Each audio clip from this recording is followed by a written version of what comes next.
the response from the Greater Des Moines Foundation? I haven't given you guys an update because I didn't know anything yet as of last month, but in April a few things happened that you should probably be aware of. And just to give you a timeline for this, because we were accused of just doing this on the fly and not, and it didn't come from you guys apparently, but in our board minutes, I went back in our minutes, and we have been talking about this issue since December of last year. So you can go back in the minutes and look. In December, in January, in February, we're talking about this issue. We were denied for funding for our application. That happened in December. In December, I went and talked to Shirley Phillips about it at SETD and asked her kind of what the decision was, why we didn't get funded. I didn't get an answer to my question that I was satisfied with at that meeting, and I came back and we talked about it in our next meeting in January. There was a vote in January on whether to write a letter or not to get more information from the Greater Des Moines Foundation, which the board approved. A draft letter was created in February. It was approved to be sent by the board, by you guys. We sent it it was sent February 27th, and it took forever to get a response back from the Greater Des Moines Foundation. But I finally got, about 2 weeks later, I got a response from Wade Den Hartog at that organization. And he basically asked me, what information are you wanting to clarify? And I will clarify that with the Sac County Foundation Board. So I told him kind of what I kind of reiterated some of the points that we wanted to make in our letter, and he said, okay, well, do you care if I share this with them? And I said, I think they already know about it because I've already been visited by one of their board members who said that they were in a lot of trouble because of our letter, the letter that we sent. And so I felt like, well, okay, they already know about it, so go ahead and share it with them. I figured it was going to upset some people, but we just want to clarify these issues because we feel like we can't apply we can never apply for this grant because we never have a shovel-ready building project because we're in a fairly new building. We don't have the capacity in our budget to maintain new construction. Anytime that I've approached them about projects that are maintenance type projects, they say no, it can't be maintenance. But then when you look at the projects that have been funded in the past, quite a few of them are maintenance in other organizations. And don't get me wrong, I think that it's great that other organizations are getting that money for what they need. I think that that's a wonderful use of that money. But we have talked about in our meetings that it's kind of unfair that we're told one thing and then they're granting money to other people for the same thing. So those were kind of the complaints I shared with him, and so he went back and I guess talked with them, and apparently what happened, and I told some of you this, but I hadn't talked to all of you about it yet, but apparently at the last Sac County League of Cities meeting here in Sac City, Shirley Phillips and the Sac County Endowment Board basically proceeded to bash me personally and say that because of the letter that we sent, 3 things happened. Shirley Phillips resigned as administrator of that grant because of us. The second thing was that 29 other foundations have been impacted by what our letter, things that were in our letter. So we were the cause of them making changes to 29 other foundations across the state, which I find hard to believe that happened within a month of them receiving our letter in that meeting. And then the third thing was that what was the third thing? That Sac County wasn't going to get money anymore from the gambling grant. That we would be, money would be withheld from Sac County because of our letter. And so I was amazed that those things were even being talked about, and that would be the impact of a letter that we sent just trying to clarify what the rules are, and that we felt like there was some bias against our application and what any of our applications in the past. So I clarified with Wade Hartog, and I got this response, and I should have made you guys a copy, but you can pass this around. I'll read it to you. And I asked him if we could get something in writing that specified what the impact of our letter had at this point. And, you know, what we're kind of, and I told him what we're really looking for is what action was taken or not taken based on the receipt of our complaint. And he said, he replied back to me and said, "Thank you for your note. At this time, we're not aware of any of the information that you presented below, and the submission of your letter has had no impact or change in our relationship with the Sac County Community Foundation."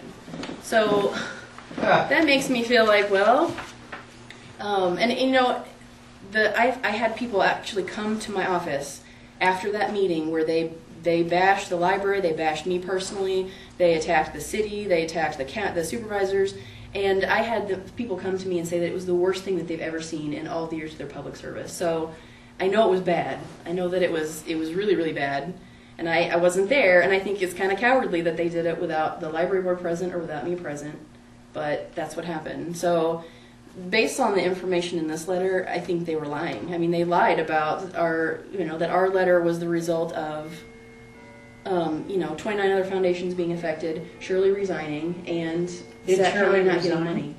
She resigned from the, and when I called Wade Hartog about that, he said, "This is the first I've heard of it." So, I mean, it's unfortunate that this was their response, because basically what they're saying is, "How dare you question us?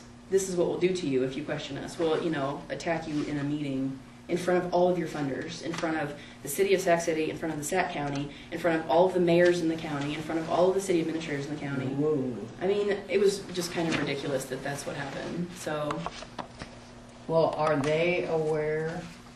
Are could copies of this letter be sent to all of those people? well, I shared it with the city. I shared it with our funders because we have a reputation to Right. to protect. We have, you know, I was concerned that that was true, that they weren't going to be giving Sac County any Right. money anymore. And I was like, holy cow, I mean, that's not fair if that's what happened. But it's not true. No, but So so all of I gave our- it to the city of Sac City, and it's been shared with the county supervisors. So, Well, the way I feel about it is,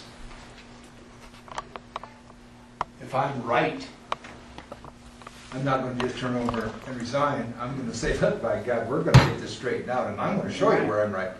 But if I'm not sure, or if I know I'm wrong, I'm just going to get out. You know, I'm sorry. just Shirley. let I the like ship Shirley, sink, huh? But by God, I think she knows that she got her caught with her finger in the pudding. You know.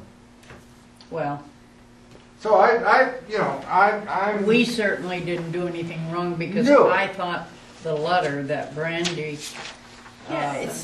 did and we approved, I thought it could have been stronger. well, and it even Quite said, frankly. Quite frankly, I agree. I thought we sent a nice smile. I did letter, too. and we just asked for some real clarification. Yeah, and We even weren't said- beaten on it. yeah. No, It even not said at that it all. wasn't personal, that we weren't blaming any individual No. person for. No, in fact, we didn't even mention any names or anything. We're basically asking questions. Yeah. And so, Why did the no, meeting when change? she sent it in, I thought, oh no, it's a good thing I didn't author the letter.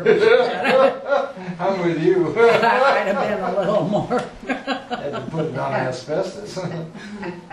But, So, no. and you know, it doesn't really answer our questions, but at this point, No. I don't care. You know, if things change, then that's Right. what, you know, that's what matters. And Well, if we and just since get then- the same chance that everybody else gets.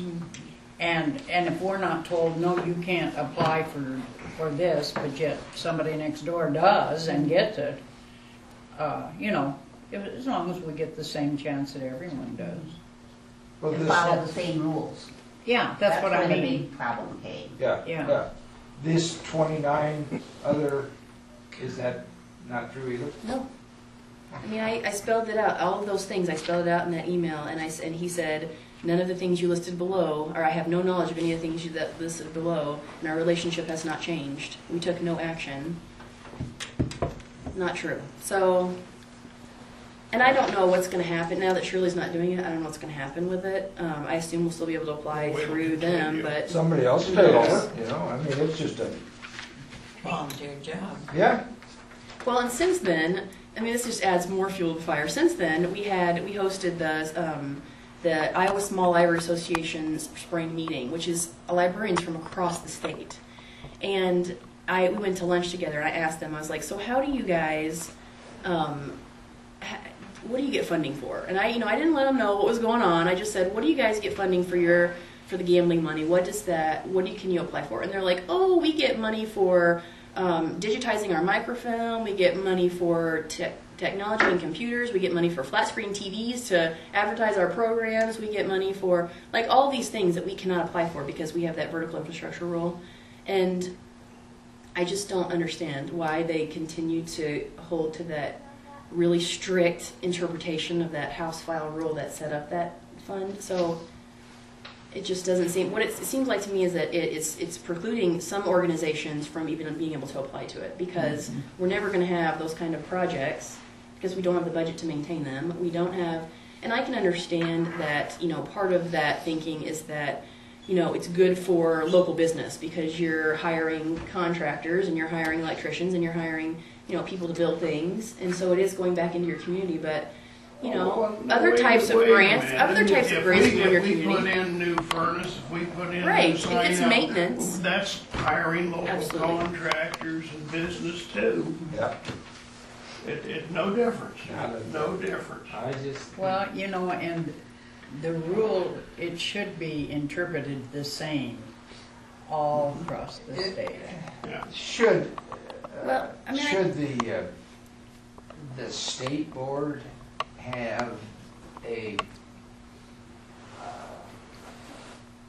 what do I want to say, not a list, but a Guideline? guideline? it's not a state board. It's like most of those foundations are independent. Yeah, but Like Greater Des Moines Foundation is Yeah. just the parent organization for a few of them, not Oh, all okay. across the state. Oh, okay. But and I don't know how that's set up, but all right. So that's the result of what happened, and it's unfortunate that that was their response. But at this point, we're no closer to getting anything changed. I don't think, other than maybe they will change their mind about the vertical infrastructure thing. I don't know. So I don't know if it was all for Well, nothing. we'll be told. Or, I don't know. I think we should still apply for them though. Oh, absolutely. Oh, yeah. Anytime we have a project, Wear I think 'em we down. should be applying for that. Then we'll send another letter. We gonna get the money, or should I send this letter? Okay.